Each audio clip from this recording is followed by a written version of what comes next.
Selamat pagi Bapak Ibu Saudara semua.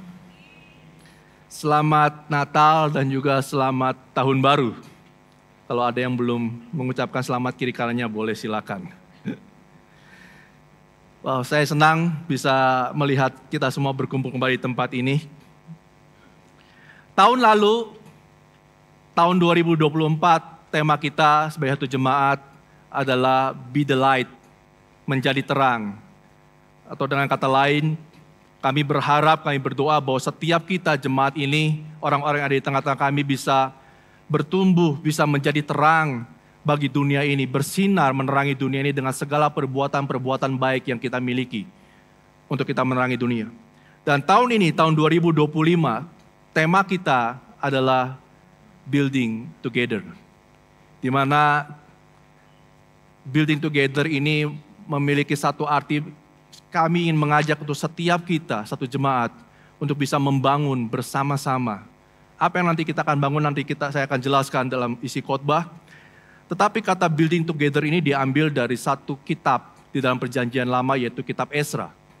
Di mana di dalam kitab Ezra itu dituliskan mengenai apa yang dilakukan oleh bangsa Israel ketika dia kembali dari pembuangan dari Babilonia.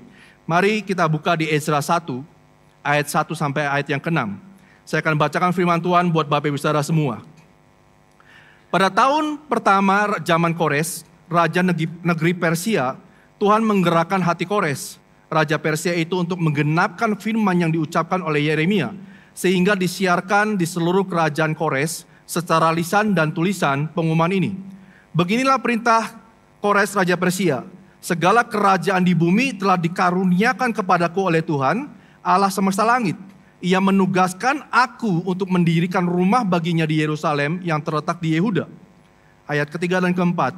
Siapa di antara kamu yang termasuk umatnya, Allahnya menyertainya. Biarlah ia berangkat pulang ke Yerusalem yang terletak di Yehuda. Dan mendirikan rumah Tuhan Allah Israel, yakni Allah yang diam di Yerusalem.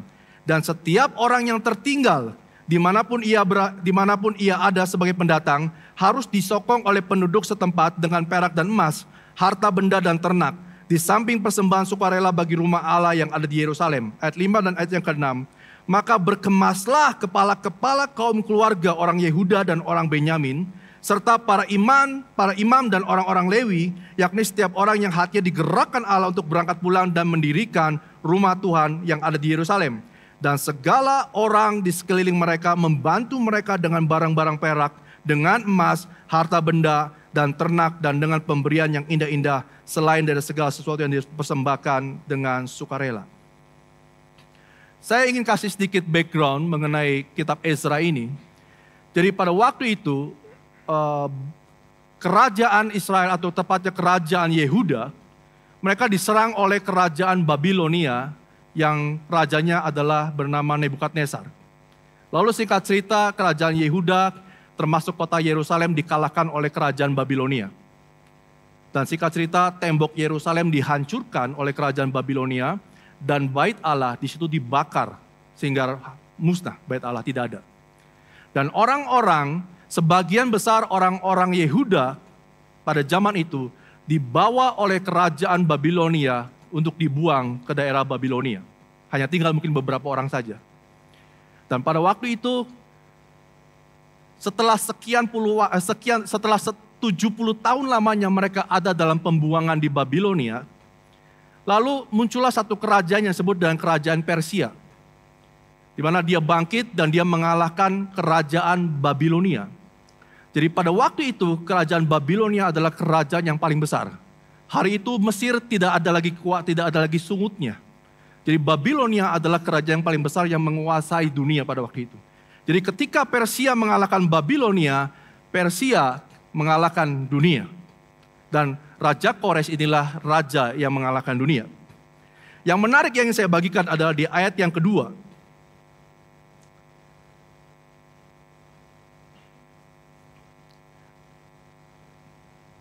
Beginilah perintah Kores, Raja Persia, segala kerajaan di bumi telah dikaruniakan kepadaku oleh Tuhan. Jadi Raja Kores dibilang, segala kerajaan di dunia sudah dikaruniakannya kepadaku oleh Tuhan alam semesta. Lalu yang menarik lagi, Raja Kores dia bilang gini, ia menugaskan aku untuk mendirikan rumah baginya di Yerusalem yang terletak di Yehuda.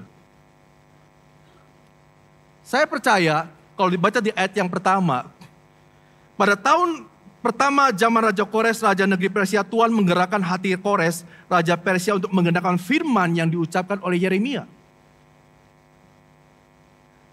Apa yang diucapkan oleh Yeremia? Kita buka di Yeremia 29 ayat yang pertama. Aku menulis surat kepada imam-imam, nabi-nabi, pemimpin-pemimpin bangsa yang masih hidup dan kepada semua orang lain yang telah diangkut dari Yerusalem ke Babel oleh Nebukadnezar. Jadi pada waktu orang-orang dibuang ke Babilonia, Yeremia menuliskan satu surat kepada orang-orang buangan di Babilonia. Lalu di ayat 10 dan 12. Sebab beginilah firman Tuhan, apabila telah genap 70 tahun bagi Babel, barulah aku akan memperhatikan kamu. Aku akan menepati janjiku itu kepadamu dengan mengembalikan kamu ke tempat ini. Sebab aku ini mengetahui rancangan-rancangan apa yang ada padaku mengenai kamu, demikianlah firman Tuhan, yaitu rancangan damai sejahtera dan bukan rancangan kecelakaan, untuk memberikan kepadamu hari depan yang penuh harapan. Jadi Yeremia menuliskan surat kepada orang-orang buangan yang ada di Babilonia. Dan pada waktu Raja Kores mengalahkan Babilonia, saya nggak tahu gimana ceritanya, tapi saya percaya bahwa Raja Kores menemukan tulisan ini. Entah ada yang membacakannya atau ada yang memberikannya, tapi Raja Kores tahu bahwa orang-orang buangan di Babilonia itu untuk 70 tahun lamanya berdasarkan apa yang difirmankan Tuhan melalui Yeremia. Dan yang menariknya adalah waktu Raja Kores mengkorelasikan 70 tahun masa pembuangan mereka di Babilonia dengan keberadaan atau kemenangan dia hari ini atas Babilonia, dia mulai menghitung dan mengkorelasikan, 70 tahun itu sekarang saat saya mengalahkan Babilonia. Dan waktu dia menyadari itu, dia melihat bahwa ternyata yang terjadi hari ini itu sudah dinubuatkan oleh Tuhan sebelumnya.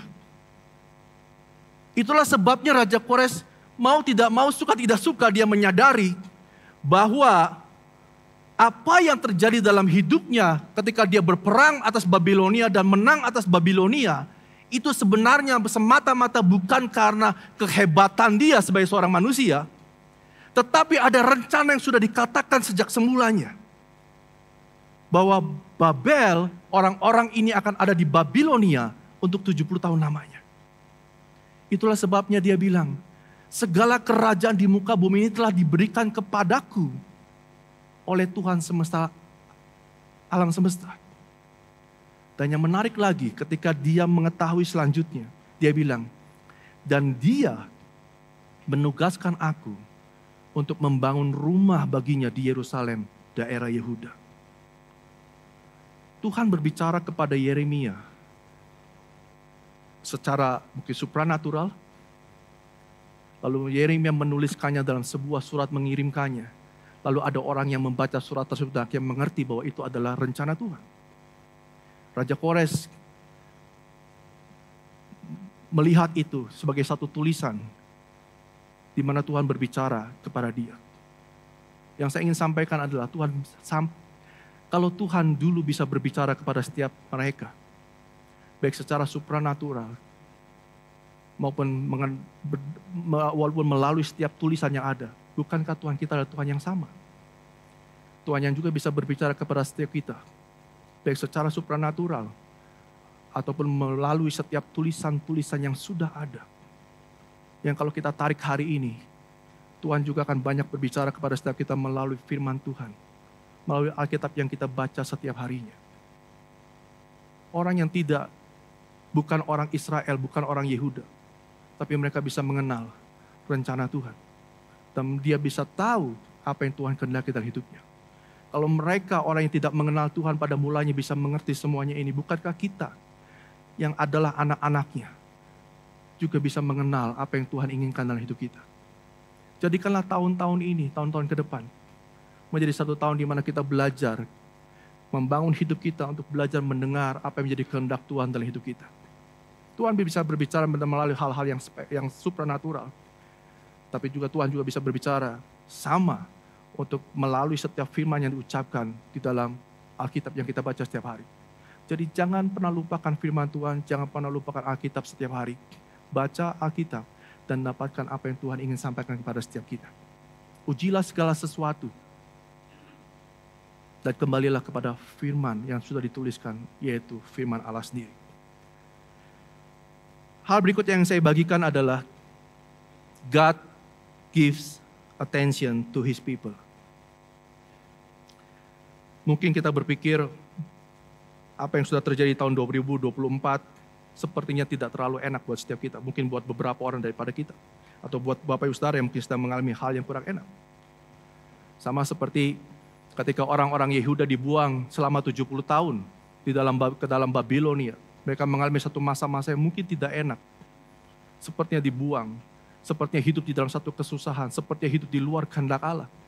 Tapi ada satu rencana Allah. Tapi yang pasti apapun kondisi kita, Tuhan memberikan perhatian kepada setiap kita.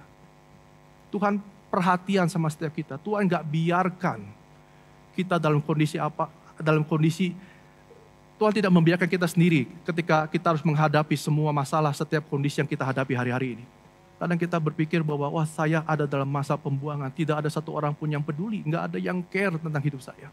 Saya mau jatuh, saya mau berdarah, saya mau terluka, saya mau tergeletak, gak ada yang peduli. Tetapi berita baiknya hari yang ingin saya sampaikan, Tuhan peduli sama setiap kita. Kalau hari ini kita belum bisa melihat apa yang jadi rencana Tuhan yang baik dalam kehidupan kita, mungkin hari ini kita belum melihatnya. Tetapi percayalah, suatu hari nanti kita akan melihat satu rancangan Allah yang baik bagi setiap hidup kita. Itulah yang firman Tuhan maksudkan. Rancanganku adalah rancangan yang penuh dengan damai sejahtera. Rancangan yang baik. Yang kedua yang saya bagikan adalah Ezra 1 ayat yang kedua. Sekali lagi saya akan baca firman Tuhan. Beginilah perintah Kores Raja Persia, segala kerajaan di bumi telah dikaruniakan kepadaku oleh Tuhan, Allah semesta langit. Ia menugaskan aku untuk mendirikan rumah baginya di Yerusalem yang terletak di Yehuda. Berikutnya yang saya ingin bagikan adalah God gives a purpose. Tuhan memberikan tujuan dalam hidup setiap kita. Ketika Tuhan menyatakan dirinya kepada Raja Kores, dia memberikan satu tujuan bahwa dia akan membangun rumahnya di Yerusalem, di daerah Yehuda. Walaupun bukan tangannya yang mengerjakannya, tetapi dengan instruksi, dengan apa yang kebijakan yang dia buat, membawa bangsa Israel pulang ke Yerusalem, rumah Tuhan dibangun. Ini yang kita perlu tekankan dalam tahun-tahun ini. Bahwa setiap kita, Tuhan taruh satu tujuan dalam hidup kita. Saya teringat belasan tahun yang lalu, pada waktu itu saya praktek di 2 kota. Satu di kota Bandung, lalu 2 hari dalam seminggu saya praktek di kota Kerawang. Singkat cerita, praktek saya di kota Kerawang jauh lebih besar penghasilannya dibanding praktek saya ada di kota Bandung. Waktu itu saya praktek di sana, pasiennya sangat banyak. Jadi saya berpikir bahwa wah kalau saya pindah ke kota Kerawang, maka kehidupan saya secara finansial akan jauh lebih maju. Belum lagi ketika itu saya ngobrol dengan orang tua istri saya, dia bilang udah pindah aja ke Kerawang. Nanti kita bikin klinik di Kerawang. Waktu itu saya berpikir wah kalau itu bisa terjadi, maka hitungan kalkulasi saya, hidup saya akan jauh lebih baik. Walaupun di Bandung pun baik, walaupun saat itu di Bandung pun berkelebihan, tetapi saya menghitung-hitung dengan satu hari 100 sampai 150 pasien, lalu saya pindah ke Kerawang, saya bisa menghitung, wah kalau gini saya akan bisa nabung segini, wah saya pikir ini luar biasa. Tetapi di tengah pergumulan itu saya berdoa sama Tuhan, Tuhan apa yang harus saya putuskan? Sambil saya berdoa, saya merenungkan apakah saya tetap di Bandung atau saya pindah ke Kerawang, saya mulai membuat satu list, satu daftar di dalam benak pikiran saya. Kelebihan, kekurangan kalau saya tinggal di Bandung, kelebihan dan kekurangan kalau saya pindah ke kota Kerawang. Akhirnya saya membuat satu list, kalau saya ada di kota Kerawang, maka kelebihannya uang saya akan banyak. Kekurangannya adalah istri saya kerja di mana, ngapain. Istri saya komunitasnya ada di mana. Anak saya sekolahnya di mana. Gereja saya akan di mana. Lalu apa yang akan saya lakukan di sana sebagai orang Kristen? Saya nggak tahu. Lalu saya buat satu list lagi ketika saya ada di kota Bandung. Kalau saya ada di kota Bandung, kekurangannya mungkin uang saya tidak akan sebanyak kalau saya akan ada di kota Kerawang. Tapi kelebihannya saya mulai list lagi. Oh, istri saya masih bisa bekerja, punya komunitas, punya teman-teman. Anak saya bisa sekolah, punya pendidikan yang dapat pendidikan yang baik. Saya punya gereja yang baik. Saya bisa diajar, dimuridkan, saya bisa memuridkan, saya bisa melayani orang, dan saya bisa memberkati orang. Itu yang ada di benak saya pada waktu itu. Dan sambil saya membuat semua list itu, saya tetap berdoa, Tuhan apa yang harus saya lakukan? Kemana saya harus melangkahkan kaki saya Tuhan? Sampai akhirnya muncullah satu firman di dalam doa saya, Kejadian 12 ayat 1-3. Ini adalah perkataan Tuhan kepada Abraham. Aku akan membuat engkau menjadi bangsa yang besar, dan memberkati engkau serta membuat namamu masyhur, dan engkau akan menjadi berkat. Berfirmanlah Tuhan kepada Abraham, pergilah dari negerimu dan dari sanak saudaramu dan dari rumah bapamu itu ke negeri yang akan kutunjukkan kepadamu. Aku akan memberkati orang-orang yang memberkati engkau dan mengutuk orang-orang yang mengutuk engkau, dan olehmu semua kaum di muka bumi akan mendapat berkat. Pada waktu saya mendapatkan firman ini, ada satu kalimat yang berbicara begitu kuat, bahwa engkau akan menjadi berkat. Begitu saya baca kata-kata itu sepertinya ada satu kata-kata yang melompat dalam hati saya, gitu rasanya. Dan saya mendapatkan satu impresi, ini prinsip firman Tuhan yang saya tahu dan saya percaya bahwa ini adalah rencana kehendak Tuhan. Jadi ketika saya mendapatkan prinsip ini, firman ini, suara Tuhan ini, saya kembali kepada list yang saya sudah buat di dalam benak saya. Di manakah tempat yang saya pada akhirnya bisa menjadi berkat buat banyak orang lebih banyak. Kalau yang awalnya perhitungan saya cuma berdasarkan berapa banyak tempat di mana saya mendapatkan uang lebih banyak, hari itu saya harus bergeser kepada tempat mana saya bisa menjadi berkat buat banyak orang, mana yang lebih banyak. Dan dari situlah akhirnya saya memutuskan, saya akan tetap tinggal di kota ini. Karena saya percaya ini adalah kehendak Tuhan, rencana Tuhan, untuk saya bisa tetap tinggal menjadi berkat lebih banyak buat banyak orang. Dan setelah beberapa waktu lamanya, akhirnya saya dan istri saya mulai melayani dalam parenting.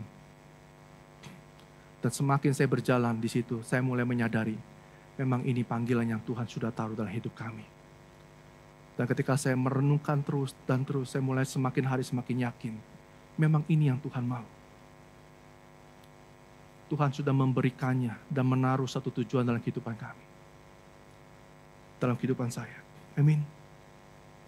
Sama dengan Bapak Ibu Saudara semua. Tuhan punya tujuan. Tuhan menaruh satu tujuan dalam hidup Bapak Ibu Saudara semua. Yang mungkin orang lain tidak tahu. Suami kita mungkin belum tahu, istri kita juga mungkin belum tahu. Tetapi selidikilah hati kita. Kembalikan, renungkanlah apa yang menjadi firman Tuhan dalam hidup kita. Carilah Dia. Kenalilah Dia. Dan temukanlah setiap panggilan yang Tuhan sudah taruh dalam kehidupan kita. Yang berikutnya yang ingin saya sampaikan adalah Ezra 3 ayat 1-2. Everyone has a purpose. Ketika tiba bulan yang ke-7, setelah orang Israel menetap di kota-kotanya, maka serentak berkumpullah seluruh rakyat di Yerusalem, maka mulailah Yesua bin Yozadak beserta saudara-saudaranya para imam itu, dan Zerubabel bin Sealtiel beserta saudara-saudaranya membangun mezbah Allah Israel untuk mempersembahkan korban bakaran di atasnya, sesuai dengan yang ada tertulis dalam kitab Taurat Musa abdi Allah. Selain Raja Kores yang memiliki tujuan dalam kehidupannya, selain daripada Tuhan menaruh satu tujuan dalam kehidupan saya, Tuhan juga menaruh tujuan dalam kehidupan, dalam diri Yesua, dalam diri Zerubabel. Saudara, Yesua bin Yozadak itu adalah imam. Zerubabel bin Sealtiel itu adalah keturunan Raja Yoyakin di dalam Perjanjian Lama. Kita buka slide berikutnya. Ini yang menarik kembali. Setelah 70 tahun pembuangan di Babilonia, akhirnya orang-orang Yehuda kembali ke kota Yerusalem. Tetapi waktu mereka kembali nggak sekaligus langsung kembali. Tapi kurang lebih ada tiga periode yang terjadi. Gelombang pertama waktu datang ke Yerusalem dipimpin oleh seorang bernama Zerubabel. Gelombang kedua, selang 57 tahun, gelombang kedua datang ke Yerusalem dipimpin oleh seorang bernama Ezra. Lalu gelombang ketiga datang dipimpin oleh seorang bernama Nehemia. Yang menarik yang saya bagikan adalah ketika Zerubabel memimpin gelombang pertama datang, Zerubabel memimpin sekelompok orang untuk membangun bait Allah. Bahkan sebelumnya dikatakan Zerubabel dan Yesua bin Yozadak, dia membangun mezbah Tuhan. Untuk korban persembahan diberikan di hadapan Tuhan. Lalu dia membangun bait Allah. Lalu setelah itu Ezra. Ketika Ezra datang dengan gelombang kedua, yang dia bangun bukan bangunannya, tetapi ada transformasi orang-orang yang ada pada waktu itu. Karena pada waktu itu orang-orang Israel kawin campur dengan orang-orang di luar Israel dan memiliki budaya adat istiadat yang pada akhirnya berbeda dan menyimpang dari kehendak Tuhan. Dan Ezra datang memulihkan, mengajarkan semua mengenai perintah kehendak Tuhan dan memulihkan kehidupan orang-orang Israel pada waktu itu. Lalu gelombang yang ketiga, ketika Nehemia datang, dia membangun tembok Yerusalem. Sehingga kota Yerusalem menjadi kota yang kembali bertembok. Setiap orang punya purpose yang berbeda. Jangan pernah samakan saudara dengan orang lain. Termasuk saya nggak bisa menyamakan saya dengan si A atau si B. Saudara pun tidak bisa menyamakan hidup saudara dengan orang lain si A atau si B. Setiap orang punya panggilan yang berbeda yang Tuhan sudah tetapkan.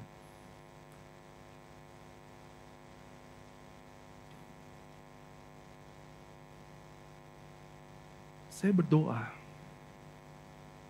akan ada imam-imam seperti Yesua bin Yozadak yang bisa bangkit melayani dalam gerejanya Tuhan. Saya berdoa akan ada orang-orang seperti Zerubabel yang adalah keturunan raja yang bisa memanage kerajaan dengan sangat baik, membuat satu struktur yang sangat baik. Saudara, berulang kali saya mengatakan bahwa ketika kita hidup sebagai orang yang percaya, kita tidak bisa hidup cuma bilang, yang penting saya punya hati. Saya mau melayani dan saya punya hati. Ya, itu penting, itu baik. Tetapi satu hal, waktu Tuhan membangun bait Allah, ada dua orang pada waktu itu. Ada Yesua bin Yozadak dan Zerubabel bin Sealtiel. Ada seorang imam dan ada seorang anak raja yang tahu bagaimana memerintah, mengatur, memanage segala sesuatunya. Kapan waktunya orang-orang mengukir batu, kapan waktunya orang-orang mengukir kayu, memotong kayu, kapan waktunya ia mengumpulkan semuanya menjadi satu. Jadi untuk membangun gereja, yang pasti perlu ada orang-orang yang punya hati untuk melayani. Tetapi sekali lagi itu tidak pernah cukup untuk kita hidup sebagai anak-anak Tuhan. Kita perlu memiliki satu kemampuan untuk kita bisa memanage segala sesuatunya. Saya cuma teringat ketika pindah dari gedung lama ke gedung yang baru ini. Perlu ada satu orang yang bisa memanage semuanya. Kita nggak bisa bilang bahwa, pokoknya minggu terakhir kita pindahan. Semua orang boleh datang, kita pindah bareng-bareng. Saudara kebayang nggak?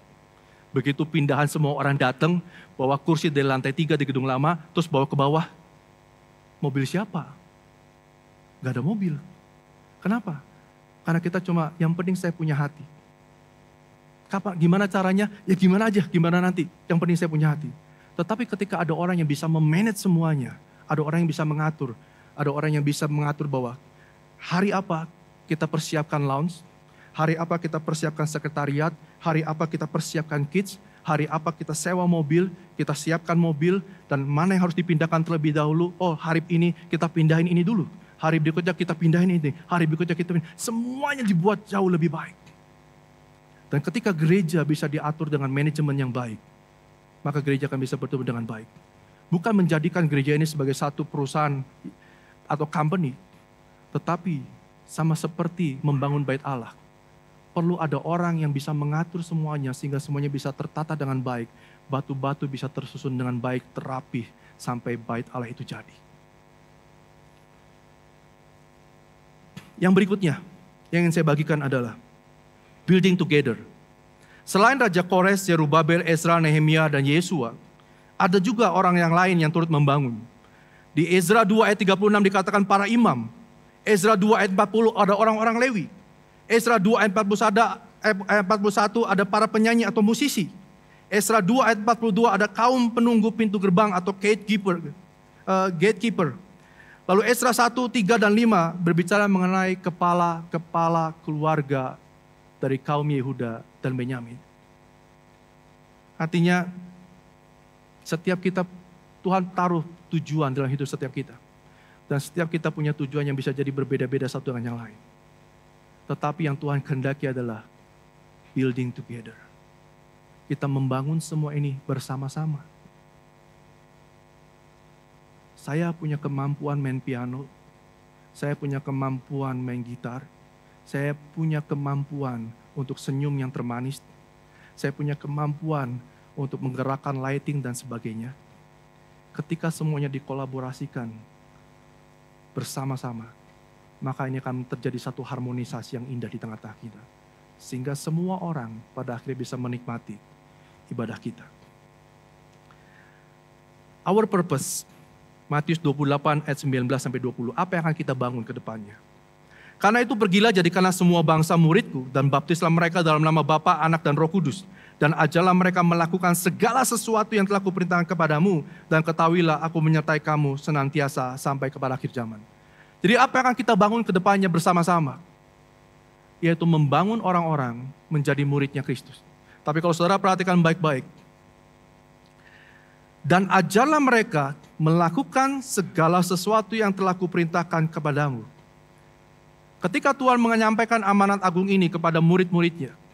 Pergi, jadikanlah semua bangsa muridku dan ajarlah mereka segala sesuatu yang telah kuperintahkan kepadamu. Jadi artinya sebelum kita pergi menjadikan semua bangsa muridmu, murid Tuhan, maka terlebih dahulu yang perlu kita lakukan adalah kita orang-orang percaya hari ini menjadi muridnya Tuhan. Kita mengerti dulu apa yang menjadi kehendak Tuhan, kita mengerti dulu apa yang Dia perintahkan dalam hidup kita, baru setelah itu kita bertumbuh menjadi seorang murid dan akhirnya kita bisa memuridkan orang lain. Itulah sebabnya visi JB3, menjadi murid Kristus yang berakar di jemaat lokal untuk menjadi berkat bagi bangsa. Seperti apakah murid yang kita harapkan? Yohanes 8 ayat 31. Maka katanya kepada orang-orang Yahudi yang percaya kepadanya, jikalau kamu tetap dalam firman-Ku, kamu benar-benar adalah murid-Ku. Jadi yang pertama yang ingin kita bangun, menjadi murid Kristus baik hidup kita maupun nanti orang lain adalah orang-orang yang tetap tinggal di dalam firman Tuhan. Kalau kita menyatakan diri bahwa kita adalah murid Tuhan, maka kita adalah menjadi orang-orang yang tetap tinggal dalam firman Tuhan. Kita adalah menjadi orang-orang yang membaca firman Tuhan. Ini satu hal yang klasik sebenarnya perkataannya.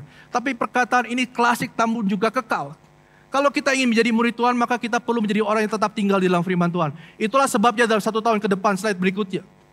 Ini akan kita lakukan dan ini akan kita bagikan dalam 1 tahun ke depan untuk bisa membangun jemaat ini menjadi muridnya Tuhan. Sehingga ketika saudara bertumbuh menjadi seorang murid di tengah-tengah kita, maka saudara juga akan bisa memuridkan orang-orang di luar sana. Dalam 1 tahun ke depan kita akan sama-sama belajar bagaimana melihat rencana Tuhan. Kita akan sama-sama belajar bagaimana Tuhan melihat Tuhan memilih pribadi-pribadi untuk rencananya. Tuhan memampukan orang-orang pilihannya. Di situ kita akan berbicara mengenai pribadi Roh Kudus, peranan Roh Kudus, karunia Roh Kudus, dan bahkan baptisan Roh Kudus. Lalu kita juga sama-sama belajar mengenai Tuhan memberikan tujuan, mengenai panggilan hidup atas setiap kita. Tuhan membentuk karakter kita. Tuhan menaruh belas kasihan kepada banyak orang. Tuhan menyatakan kehendaknya. Dan kita juga akan belajar bagaimana kita manusia belajar taat, hidup sesuai dengan apa yang jadi kehendak Tuhan. Bagaimana melakukan firman Tuhan dalam kehidupan kita. Dan semua ini kita akan belajar dalam 1 tahun ke depan. Dan doa kami adalah setiap kita bukan menjadi orang-orang Kristen yang cuma sekedar percaya. Tapi orang-orang yang Kristen yang tahu firman Tuhan. Mengenal siapa Tuhan. JB3 bukan cuma ingin mengumpulkan orang sebanyak-banyaknya di tempat ini. Tetapi apa yang Tuhan taruh dalam JB3 adalah bagaimana membangun orang-orang yang ada di tengah-tengah kita. Sampai setiap orang bisa mengenal panggilan hidup, apa yang menjadi kehendak Tuhan dalam hidup mereka masing-masing. Yohanes 13 ayat 35. Dengan demikian semua orang akan tahu bahwa kamu adalah murid-muridku, jikalau kamu saling mengasihi. Apa yang akan kita bangun ke depannya? Bukan cuma seorang yang tahu firman Tuhan, tetapi seorang yang bisa mengasihi satu dengan yang lainnya. Oleh karena itu hendaklah hidup damai satu dengan yang lainnya, bergandengan tangan, dan saling mengasihi satu dengan yang lain. Dan yang terakhir, Yohanes 15 ayat 8. Dalam hal inilah Bapakku dipermuliakan, yaitu jika kamu berbuah banyak, dan dengan demikian kamu adalah murid-muridku. Saya ingat perkataan Gerrit pada waktu itu. Yang terpenting bukanlah orang yang mengerti firman Tuhan banyak dalam hidupnya. Tetapi yang terpenting menjadi orang Kristen adalah bagaimana melakukan firman Tuhan di dalam kehidupan sehari-hari. Jadilah seorang murid yang mau belajar apa yang menjadi kehendak Tuhan. Apa yang ingin Tuhan sampaikan kepada kita, kepada kehidupan kita. Jadilah seorang murid yang bisa saling mengasihi satu dengan yang lain. Jadilah seorang murid yang mau melakukan firman Tuhan dalam kehidupan sehari-hari. Dan terakhir, sebagai take action yang ingin saya ajak untuk setiap Bapak Ibu Saudara semua.